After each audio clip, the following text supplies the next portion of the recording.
Good evening, friends. Myself Leeladhar Survase, and today's Viva topic is IOC container. The IOC container is responsible to instance, configure, and assemble the object. The IOC container get the information from the XML file and work accordingly. The main task performed by the IOC container are to instantiate the application class, to configure the object, to assemble the dependency between the object. There are two types of IOC container. One is a bin factory. Second one is application container. So difference between bin factory and application container are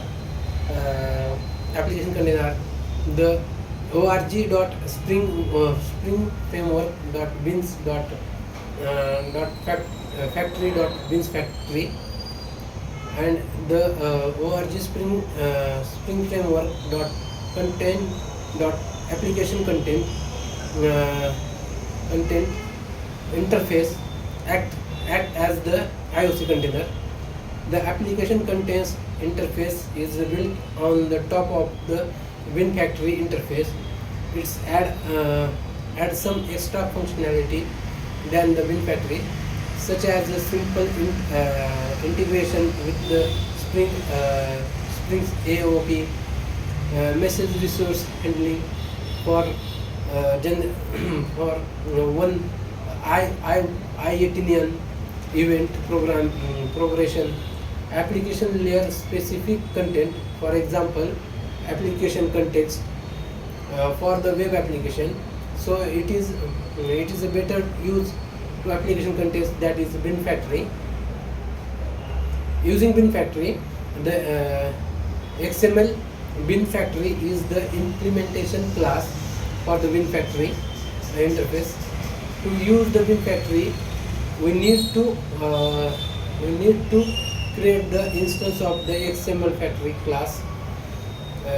The constructor of the XML factory class receive the resource object, so we need to pass the resource object to create the object of bin factory. Using the application context, the class path XML application context. The class is the implementation class of application context interface. We need to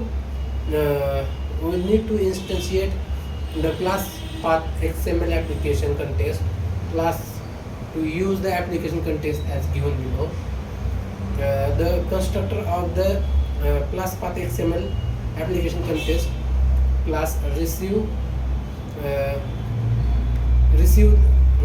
the structure, the string, so we can pass the name the instance of the application. In application context, the code, the dependency injection DI is designed a pattern that remove the dependency from the programming code, so that it can be easy to programming code loosely coupled to understand the DI better less understand the dependency problem of dependency lookup. There are mainly two problem of the dependency lookup: tight coupling. The dependency lookup approach make the code tightly coupled. If resource is changed, we need to perform a lot of modification in the code. Not loose coupling. This approach create a lot of problem while testing the application easily in the black box testing. Dependency injection is a design pattern that remove the dependency of the program. In such we can provide the information from the external source such as a XML file. XML file. So this is all about the IOC container. Thank you.